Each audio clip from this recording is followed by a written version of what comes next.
Welcome to this edition of Policy Connections. Today we are privileged to have the Director of the Department of Commerce, Jeff Sayer. Jeff, welcome to this edition of Policy Connections. We'll get right into it. Obviously, we're very excited about you and how you've taken on a new role and really given the Department of Commerce a new role. Talk to us about your attitude about how your department should work, and you've been much more active in public policy. Give us some ideas about what you're looking to do in this next legislative session.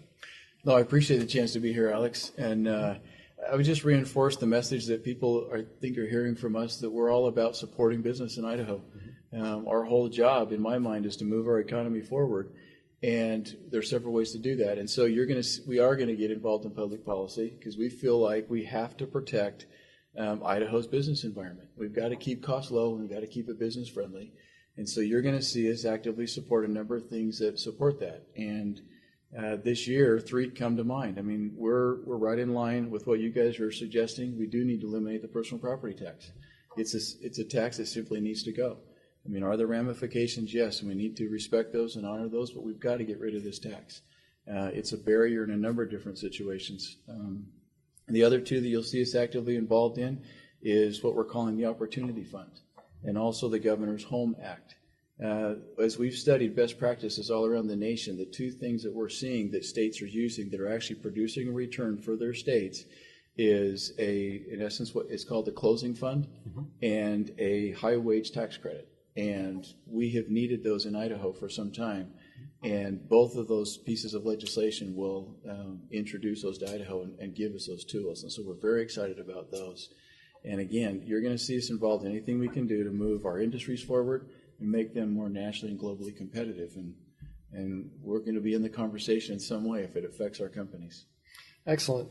Talk to us about an issue that I know is important to most Idahoans. It's a fairly massive issue, dealing with the Line Commission and what's going on with IAL and their operations over in eastern Idaho.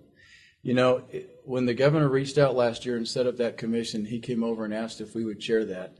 And it took me a nanosecond to say yes. Being from eastern Idaho, I have a love for the nuclear industry and its impact in Idaho. Little did I know what I just walked into. It's been quite an exercise this year and a lot of work. We've been surrounded with a lot of smart people who understand this industry and are nationally recognized as experts. And we've tried to be very careful, not tried to be, we've been very careful in taking a balanced view at this and truly looking at what the issues are. And we've realized that Idaho is at an interesting crossroads. 20 years ago, when Governors Anders and Batt took a stand, and the nuclear issue was, in front of everybody's as one of the paramount issues, it was about the environment. And Governor Otter, to his credit, has had some great foresight in realizing that it is and always will be about the environment, but it is now about the economy. And we're finding out that there are national trends and shifts occurring around us that if we're not careful with and we don't respond to, we do stand the risk of losing our national lab. And it is the nation's leading research lab, not only for nuclear energy, but one of the things that we will bring to the table is it's also a leading expert in energy grids and cybersecurity. And there's some fascinating research that's being done at the Center for Advanced Energy Studies, the CAES facility. And so we're recognizing that this is not just about nuclear energy, it's about protecting the INL and expanding its role and making sure the state supports it.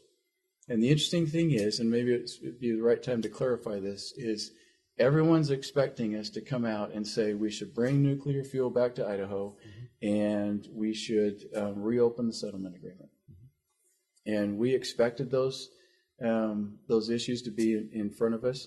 But what we want people to know is we're simply acknowledging that we've got to have this conversation. We're not recommending any of those. In fact, you're going to see us come out and say that the whole idea of bringing nuclear fuel back to Idaho that discussion's very premature for several reasons. When it comes to settlement agreement, you're going to see us simply acknowledge that there are things in that settlement agreement that we cannot lose. It is protecting the environment, and it is cleaning up our Idaho desert, and those are things that cannot be sacrificed. We're also going to acknowledge that there's realities out there that have changed. It's almost 20 years old, and there are things that have changed nationally that we also need to acknowledge. And so you're going to see us step forward and simply say, we need to look at this and we need to analyze it as a state, not as a small group of people that are excited about nuclear energy, but as a state. Mm-hmm. We need to have the conversation, and we need to do it carefully and respectfully, and we need to make good decisions, and we can only do that by having an open conversation. And that's what you're going to see us recommending.